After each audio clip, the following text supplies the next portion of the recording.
Bonsoir Éric Zemmour. Bonsoir. Merci d'être notre invité ce soir. Merci Vous de êtes le m'inviter. président de Reconquête.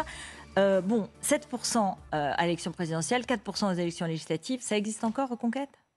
C'est marrant parce que est-ce que vous posez la question aux gens de LR, est-ce que ça existe encore LR alors qu'ils ont fait 4%? Est-ce que vous demandez à Jadot? Ils ont 60 députés à oui, mais l'Assemblée nationale. Ils en avaient des centaines. Ah oui, d'accord. Enfin, ils ont 60 députés à Est-ce que vous l'Assemblée. demandez à Jadot s'il a fait moins? Ils ont Tous ces gens ont fait moins que moi. Ils ont des députés à l'Assemblée Oui, mais à la nationale. présidentielle, ils ont fait moins que moi. Alors que moi, j'ai un parti qui n'a pas 10 ans, 20 ans, 30 ans, qui n'a pas gouverné la France pendant 50 ans, comme le PS et comme LR. Accordez-moi que, bon, c'est quand même une situation différente. Alors, écoutez, le parti va bien. Je vais vous donner des nouvelles. On a fait l'université d'été il y a 15 jours. Depuis, on a 400 adhérents en plus. Depuis juin, on a 10 000 adhérents en plus. On a dépassé les 130 000.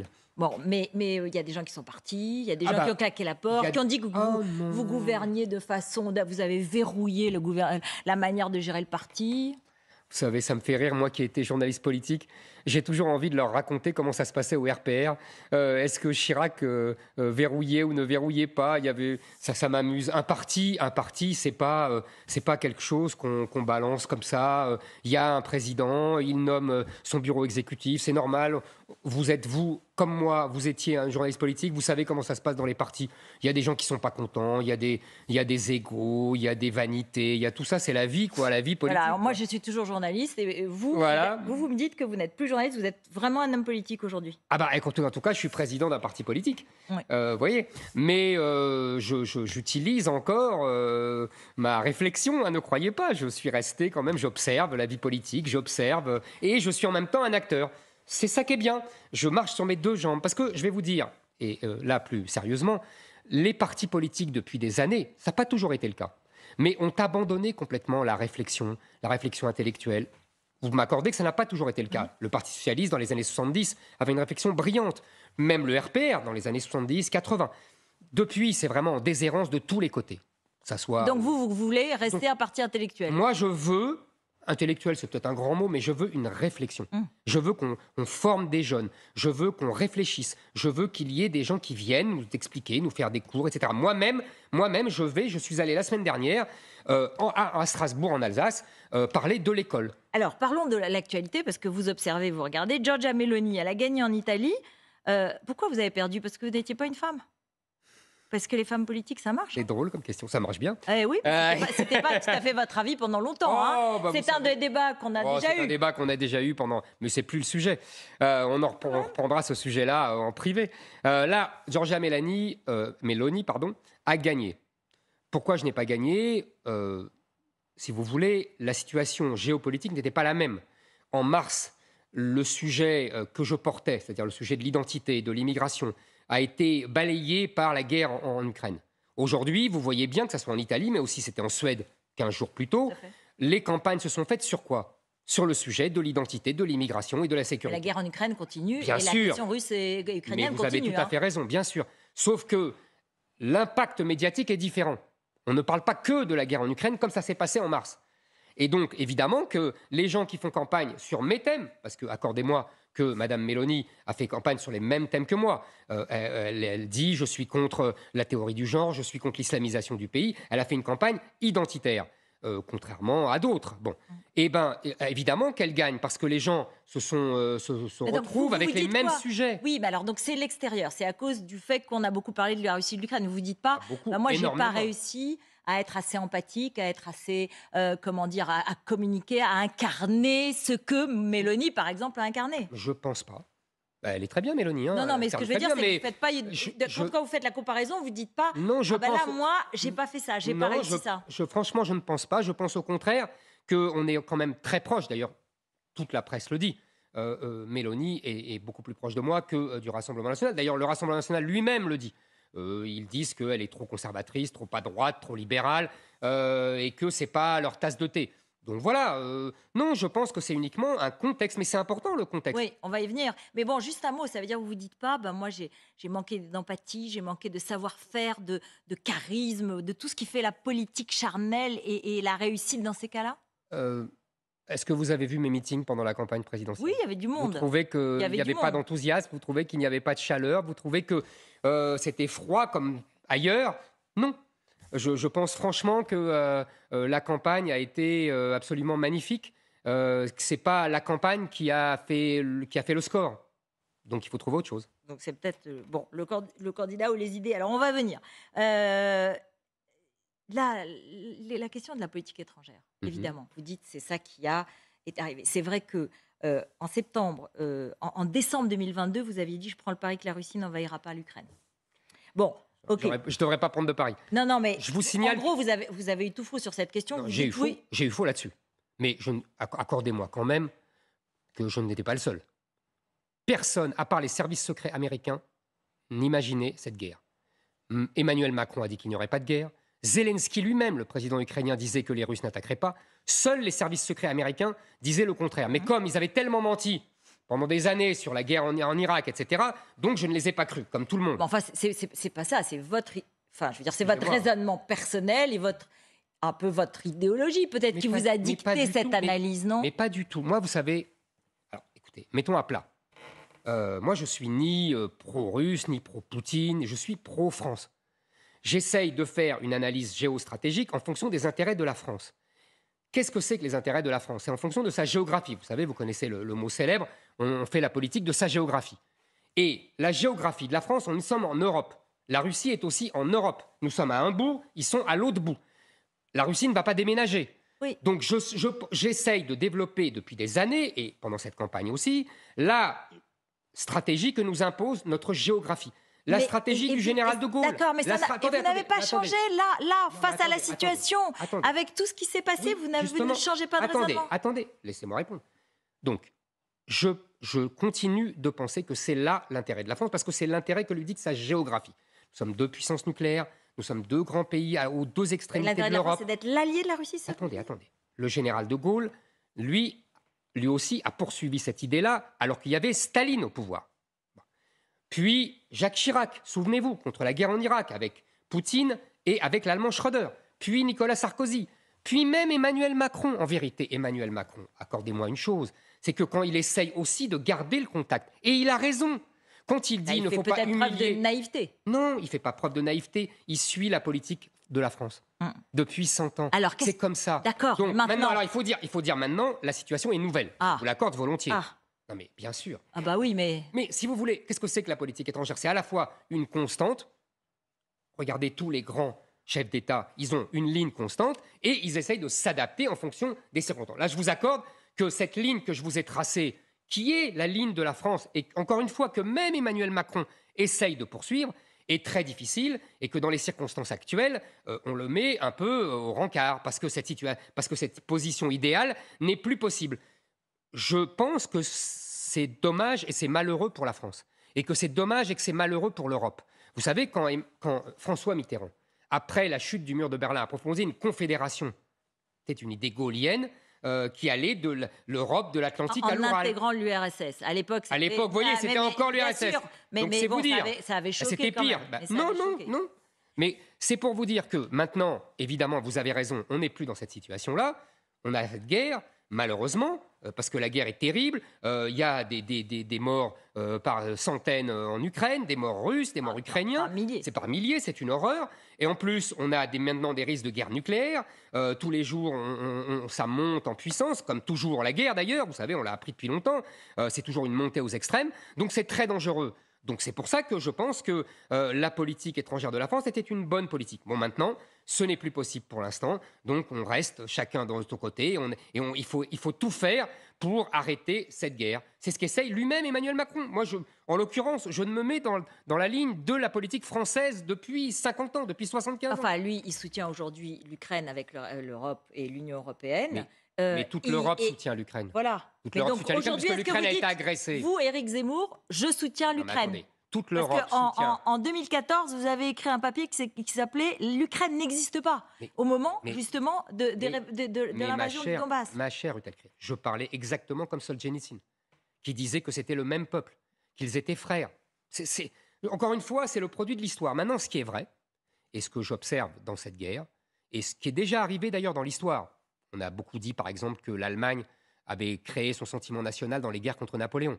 On a beaucoup dit que, par exemple, l'Algérie s'était créée dans les guerres contre la France, que les Palestiniens avaient créé l'identité nationale contre Israël. Ça arrive souvent dans l'histoire. Je constate, effectivement, que les Ukrainiens sont en train de forger une identité nationale dans cette guerre terrible, fratricide, puisque je vous dis, Solzhenitsyn disait c'est le même peuple, dans cette guerre terrible contre les Russes. C'est très possible, effectivement, vous avez raison, que l'Ukraine naisse, si vous voulez, que la nation ukrainienne naisse définitivement dans la fureur de cette guerre. Et du coup, aujourd'hui, d'ailleurs, toute l'ironie pour Poutine. L'OTAN et l'Europe sont du bon côté de l'histoire. Pour vous, c'est difficile peut-être à reconnaître. Non, non, c'est pas ça. Vous savez, c'est une nation, elle a été agressée. Moi, je ne vais pas dire que c'est bien d'agresser une nation. Je peux dire, il y a des responsables, il y a des ceci, il y a des cela, on comprend. J'essaye de toujours comprendre le contexte. C'est ça, la diplomatie et la politique étrangère. Mais en l'occurrence, elle a quand même été agressée. Et elle a été agressée par la Russie. Donc la Russie est l'agresseur, quoi qu'il en soit. Quoi qu'on peut expliquer après. Vous comprenez ce que je veux dire ? On peut avoir un peu de nuance, un peu de subtilité. On n'est pas obligé de dire tout est blanc, tout est noir. On peut essayer ça. Donc c'est difficile apparemment aujourd'hui. Mais moi, je m'y essaye. Mais en l'occurrence, il reste une chose. L'Ukraine a été agressée par la Russie. Maintenant, qu'est-ce qu'on fait ? Qu'est-ce qu'il faut faire ? Vous êtes un dirigeant politique, vous avez un parti politique, donc vous devez avoir une forme de programme de politique étrangère. Donc, est-ce qu'il faut qu'on soutienne l'Ukraine jusqu'à la fin, jusqu'à la reprise de la Crimée ? Est-ce qu'il faut de quelle façon est-ce qu'on doit agir ? Est-ce que si les Russes, par exemple, voulaient arrêter, ce qu'ils ne montrent pas, en disant qu'ils ont atteint leur but de guerre, en annexant les territoires du Donbass, est-ce qu'il faut accepter ou est-ce qu'il faut dire non, il faut rendre le Donbass et il faut rendre tous ces faux référendums ? Je pense que le rôle de la France est d'essayer de trouver une solution pacifique. Encore une fois, je vous dis, j'ai l'impression qu'Emmanuel Macron dit la même chose depuis des mois et que les Allemands disent la même chose. Évidemment, la position des pays de l'Est n'est pas la même, c'est normal, ils n'ont pas la même histoire, ils n'ont pas la même géographie. Ils sont collés à la Russie, donc ils ont connu les invasions par les Russes et le partage de la Pologne en morceaux, etc. Ça, on le savait avant. Mais bien sûr, mais je veux dire, on n'a pas cette histoire-là. Nous, on n'a pas cette histoire-là. Nous, la Russie, c'est plutôt la guerre 14, comment ils nous ont protégés contre l'offensive allemande. Vous voyez, c'est pas la même chose. On a Napoléon, quand même. Voilà, la retraite de Russie, Napoléon, ça ne lui a pas porté chance. Donc, c'est pour vous dire que nous devons absolument essayer d'apaiser la situation, de trouver une solution de paix. Pour l'instant, je n'en vois pas. Voilà. Il y a des moments où il y a des impasses, où il n'y en a pas, et où il faut attendre que la guerre décide. Parce que, vous savez, Churchill le disait, finalement, c'est toujours la guerre qui décide. C'est triste, mais c'est comme ça. Donc, la guerre va trancher.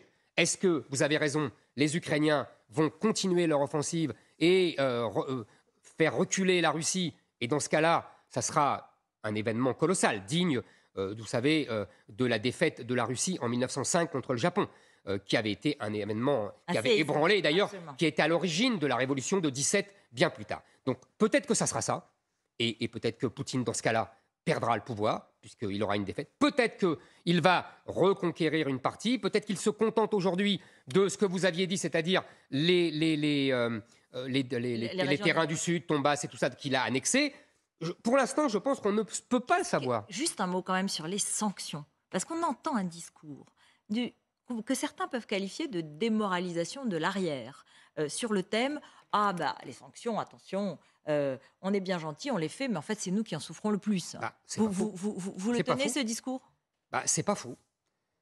C'est un fait. Vous savez, qui en pâtit aujourd'hui, à part nous ? Personne. L'économie russe, les Russes vendent leur pétrole et leur gaz aux Chinois. D'ailleurs, j'ai vu que la télévision belge avait révélé que les Chinois nous revendaient le gaz russe 2 ou 3 fois plus cher. Comme ça, tout le monde est content, sauf nous. Par ailleurs, vous savez, cette question de l'énergie est une question fondamentale, vous êtes d'accord ? Et on en souffre. Et on en souffre parce qu'on paye en plus le prix d'une politique folle. C'est-à-dire qu'on aurait pu ne pas en souffrir. Parce qu'après tout, ces histoires de gaz russe, c'est uniquement les Allemands qui sont dépendants. Nous, on ne devrait pas être dépendants de cela. Mais non, on s'est mis dans une nasse. Le génie de nos dirigeants qui pensent toujours au nom des intérêts européens et qui ont fait que ils ont agrégé le prix du gaz et le prix de l'électricité. Ce qui fait que, magnifique, le prix du gaz explose, donc notre électricité, qui était pas chère du tout, devient très chère. Bravo, Oui, bravo à nos génies. D'accord, mais est-ce qu'on arrête les sanctions? Sachant que les sanctions sur l'énergie, ce ne sont pas nous qui les faisons, hein. C'est les contre-sanctions de Poutine qui réagit en nous coupant le gaz parce qu'on fait des sanctions, des embargos sur un certain nombre de produits et parce qu'on empêche tous les échanges internationaux et les échanges. C'est ce que je vous ai dit. La guerre, c'est la montée aux extrêmes. Donc quand on attaque, on est attaqué. C'est comme ça, c'est la guerre. Malheureusement, est-ce qu'on dit aux Français, faut tenir parce qu'on défend des valeurs, ou est-ce qu'on dit aux Français, oh là là, c'est pas facile, faut penser à nous et dans le fond ces sanctions, il faudrait mieux arrêter et calmons-nous et arrêtons tout. Moi, je pense quand même, je comprends ce qu'on peut dire. On a des valeurs, la liberté des nations, etc.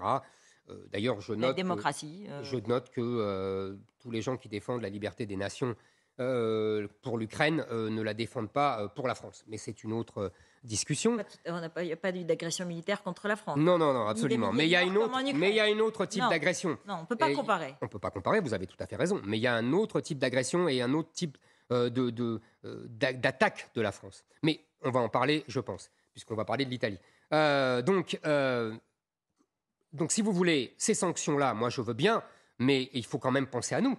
Il faut quand même penser que nous devons absolument protéger notre population, notre peuple.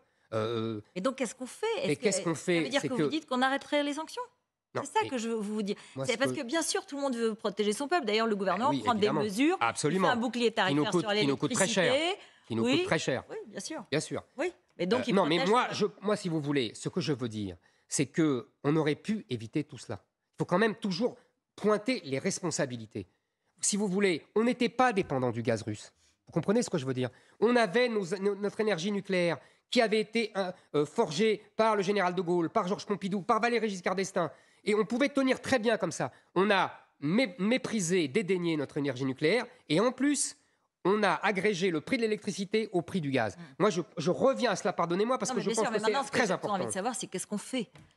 L'analyse, c'est bien, c'est très important. Oui. Mais maintenant, qu'est-ce qu'on fait? Qu'est-ce qu'on fait? On remet déjà en marche notre nucléaire. Non nucléaire. Et surtout, pardonnez-moi, on sort du système européen pour le gaz et l'électricité. On décorrèle la fixation du prix. On sépare l'électricité et le... Non, c'est pas prévu. Non, c'est pas prévu. On le réclame, mais ce n'est pas prévu. L'Europe ne veut pas le faire. Ou alors, comme d'habitude, ils vont le faire après. Vous voyez, c'est des choses importantes, ça. Alors, vous disiez, on va parler de l'Italie. Moi, quand je vous disais pourquoi vous avez perdu, parce qu'en fait, sur l'Italie, oui, elle a un discours identitaire, comme vous le dites. Et elle a aussi un discours effectivement sur l'immigration et sur le fait que l'Europe a en quelque sorte lâché l'Italie face aux flux migratoires. C'est comme ça que ça a été vécu. Mais votre discours, vous le teniez le même, il n'a pas percé de la même façon. Ah non, je suis désolé. Il a percé. Non, vous ne pouvez pas dire ça. J'ai eu des sondages qui sont montés jusqu'à 17, 18. C'est pas vrai. Il a percé. Maintenant, il y avait dans la stratégie de Meloni, il y a une autre chose qu'il n'y avait pas en France. C'est l'union des droites. C'est-à-dire qu'ils se sont alliés avec Salvini de la Ligue du Nord, qui est un peu le Rassemblement national de l'Italie, et Forza Italia de Berlusconi, qui est un peu LR de l'Italie. Donc, ils se sont alliés. Ce que moi, j'ai passé mon temps à le réclamer et qu'on n'a pas obtenu. Et en fait, on n'a pas obtenu pourquoi? Parce que ni LR, ni le RN de Marine Le Pen ne veulent de cette union des droites. Pour des raisons différentes. Le RN, parce que Marine Le Pen pense qu'elle n'est ni de droite ni de gauche. Non, parce qu'elle pense qu'elle est plus forte et qu'elle n'a pas besoin de faire alliance avec plus faible. Ah oui, mais je suis désolé, elle n'a pas gagné. Ouais, elle a fait 42 quand même. Elle n'a pas gagné. Pardonnez-moi, hein, moi je veux bien tout ce qu'on veut, mais le résultat, c'est que c'est Emmanuel Macron qui a été réélu.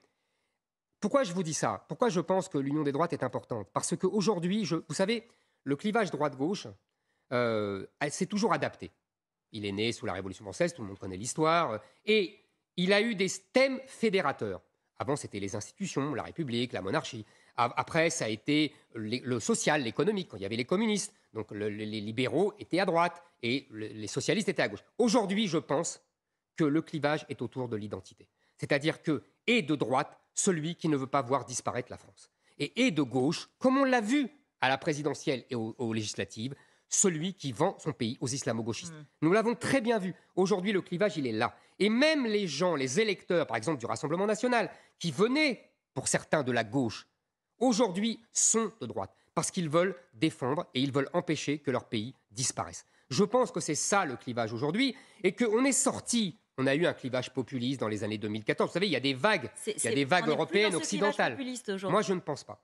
Vous ne l'appelez pas comme ça. On a été dans un clivage populiste, qui d'ailleurs a été né lors du référendum sur Maastricht, avec le oui à Maastricht, le non à Maastricht, qui mélangeait la droite et la gauche.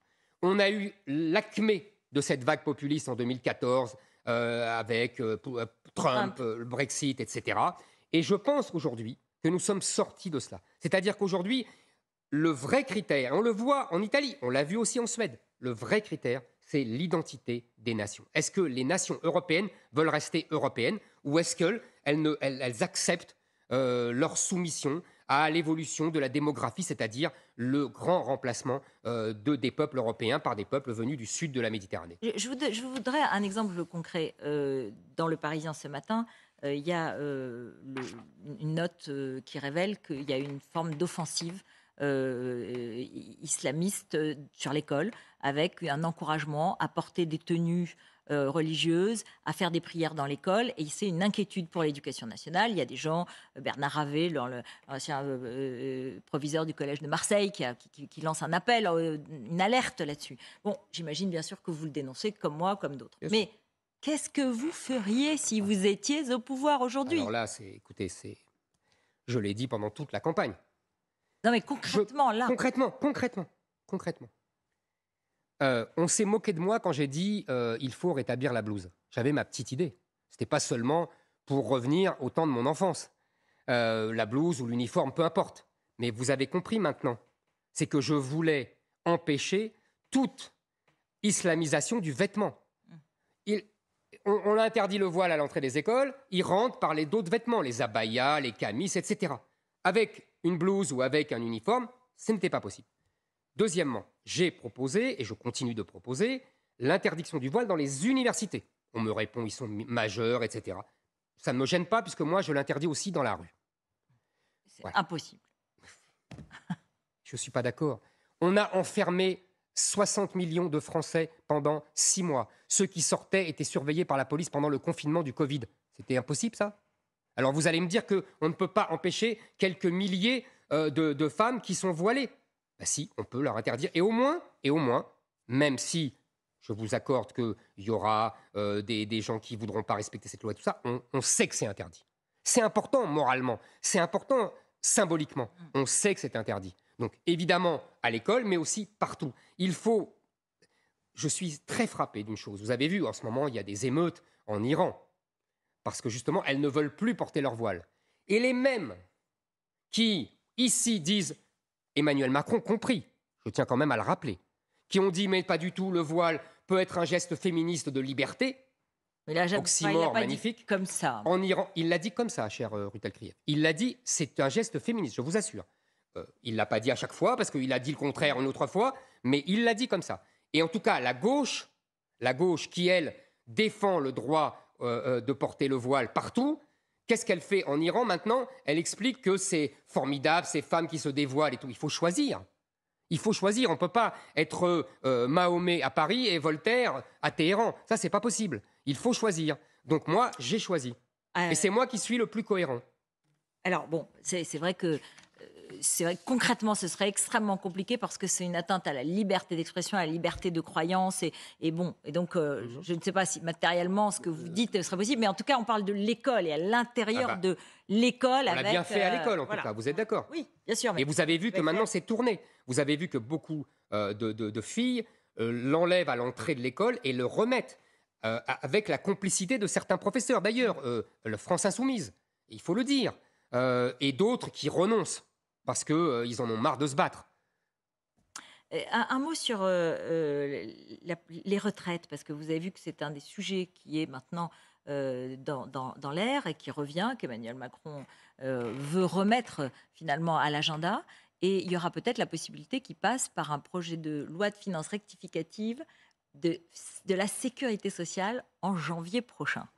Vous, contrairement à Marine Le Pen, vous n'étiez pas contre la retraite à 65 ans, au contraire, vous étiez même J'ai dit 64. 64, bon, voilà. Donc vous dites... Parce que c'était ce qui permettait, selon le rapport du corps, l'équilibre. Donc vous dites, bravo Macron, il faut faire ça, il faut faire cette réforme et vite. Alors, je veux voir le détail. Sur le principe, vous avez raison, je ne suis pas contre, je suis pour. Maintenant, il faut bien voir le détail, c'est-à-dire il faut voir que les gens qui ont commencé jeunes, parce qu'il y a des gens qui ont commencé à 16 ans, 17 ans, 18 ans, pas comme moi j'ai commencé à travailler à 24 ans, vous voyez, c'est pas la même chose. Et en plus, des métiers beaucoup plus durs que le mien, ou que d'autres. Donc il faut que ces gens-là soient protégés, et n'aient pas des trimestres en plus, et ne doivent pas attendre 64 ou 65. Deuxièmement, ce que j'avais proposé pendant la campagne, il faut revaloriser les petites retraites en baissant... 1 100 euros, je sais, c'est très bien, c'est très bien, je suis tout à fait d'accord, c'est très bien. Mais moi, j'allais plus loin en baissant la CSG. Vous savez, je baissais la CSG sur tous les petits salaires et je la baissais aussi sur les retraites. Et aussi, il faut, pour les veuves, parce qu'en général, ce sont des veuves, augmenter, j'avais proposé ça dans la campagne, la pension de reversion, de passer de 50 à 75%, parce que ces femmes se retrouvent, quand les deux ont eu des petites retraites, elles se retrouvent vraiment démunies. Il y a des choses à compenser, mais sur le principe, je pense que nous devons travailler plus. Je suis toujours frappé, vous savez, par... C'est ce qui vous différencie très nettement d'une Marine Le Pen qui veut le retour à la retraite à 60 ans. Mais moi, je ne suis pas socialiste. Je le dis. Et comme Marine Le Pen, c'est ça ce que vous voulez dire que Marine Le Pen est socialiste? Bah oui. Oui. Et vous continuez à le dire. Je veux dire, après sa victoire sur vous, pas sa victoire sur Macron, mais sa victoire sur vous, vous avez usé et souvent utilisé des adjectifs assez négatifs sur elle. Vous n'avez pas changé d'avis. Mais vous savez, en général, quand je dis quelque chose, je le pense. Donc je n'ai pas changé d'avis. Et elle-même a dit beaucoup de choses négatives sur moi. Et vous ne lui demandez pas si elle a changé d'avis. Je pense qu'elle n'a pas changé d'avis. C'est la vie politique, c'est normal. On s'affronte, on n'est pas d'accord. Vous savez, si j'ai été candidat, c'est parce que je pensais que je n'étais pas d'accord avec tout ce que disait Marine Le Pen. Et je n'étais pas d'accord avec tout ce que disait le candidat de LR. Et je n'étais pas d'accord avec les autres. Sinon, je ne me serais pas présenté. Mais donc, comment vous voulez faire cette union des droites, alors là, dans ce que vous dites, c'est marrant. On ne voit pas comment ça se dessine. Pardonnez-moi, Ruth Elkref, c'est marrant cette question. Parce que, de toute façon, vous avez compris que l'union des droites, je suis le seul à vouloir. Le RN ne le veut pas, puisqu'il se On n'a pas le système. On a précisé. Et LR n'a pas le même système que l'Italie. On n'est pas en coalition. On n'a pas le même système que l'Italie. Il n'empêche que, vous vous souvenez, François Mitterrand ne s'est pas trompé de constitution et d'institution quand il a forgé l'union de la gauche. Il a mis 10 ans à la forger. C'était pas rien, et ça lui a permis d'arriver au pouvoir. Donc on n'est peut-être pas dans les mêmes institutions, mais il n'empêche que les mêmes choses marchent. Et Mitterrand n'était pas un manchot en politique. Au moins, on me reconnaîtra ça. Donc, ce qu'il faut, effectivement, c'est faire cette union des droites qui a permis en Italie et qui permettrait en France de l'emporter. Maintenant, souvenez-vous, je reprends ma comparaison avec la gauche. Vous croyez que c'était un lit de rose entre le Parti communiste et le Parti socialiste, entre François Mitterrand et Georges Marchais? Non, il y avait un slogan à l'époque, je m'en souviens, c'était « L'union est un combat ». Et bien voilà, aujourd'hui aussi, l'union est un combat. Vous voulez faire la NUP de droite? Ah, c'était la NUP de droite, ce serait très bien. En fait, absolument. Vous savez, c'est la seule façon de l'emporter face et à la NUP et face au bloc central et centriste d'Emmanuel Macron et de ses successeurs éventuels, comme Édouard Philippe et compagnie. Vous n'êtes pas sincèrement en position, en l'occurrence. Vous n'êtes pas à l'Assemblée nationale, vous avez un parti dynamique, c'est ce que vous dites, mais vous n'êtes pas à l'intérieur du jeu, vous n'êtes pas un des acteurs principaux à cette heure-ci. Mais vous avez tout à fait raison. Mais bien sûr que ça ne se fera pas tout de suite. Moi, ce que je dis, c'est aux électeurs. Je leur parle aux électeurs. Vous savez, en mai-juin, on avait fait un sondage. Il y avait 70% des électeurs du RN qui voulaient l'union des droites avec Reconquête et avec LR. Et il y avait 40 ou 50% des électeurs LR qui voulaient la même chose. Moi, je m'adresse aux électeurs. Vous avez raison, je ne suis pas dans les tambouilles politiciennes à l'Assemblée nationale. Voilà. Juste un mot. Les élections européennes, ce sera en 2024. On dit que ce serait Marion Maréchal qui serait tête de liste pour votre parti. Vous n'avez pas peur qu'elle vous éclipse? Je ne sais pas qui dit ça. Pas moi, en tout cas. C'est vous qui seriez éventuellement tête de liste. Vous savez, on verra, mais on a fait une consultation auprès de nos adhérents. Il y a eu 50 000 réponses, ce qui est honorable sur 120 ou 130 000. Et on leur a demandé pourquoi vous aviez adhéré à Reconquête. Et ils ont répondu, il y avait une vingtaine de thèmes très différents. Et celui qui a de loin l'emporté, j'étais très flatté et très touché, c'est à 90 ou 95%, nous voulons soutenir Éric Zemmour. Donc c'était plutôt touchant de ma part. Donc je pense que tête de liste. Je pense en tout cas que les gens attendent que le président du parti s'engage. Et donc, soit tête de liste aux européennes, c'est ce que vous dites ce soir. Évidemment, c'est pas demain, mais c'est intéressant de prendre date aujourd'hui. Ça veut dire qu'il peut y avoir une forme de débat entre vous et Marion Maréchal. Mais il y a toujours des débats avec Marion Maréchal, on discute tout le temps, c'est toujours très agréable et toujours très courtois. Et on a une équipe formidable avec Guillaume Pelletier, Nicolas Bay. Franchement... c'est pas de la langue de bois politique. Non, non, je vous assure.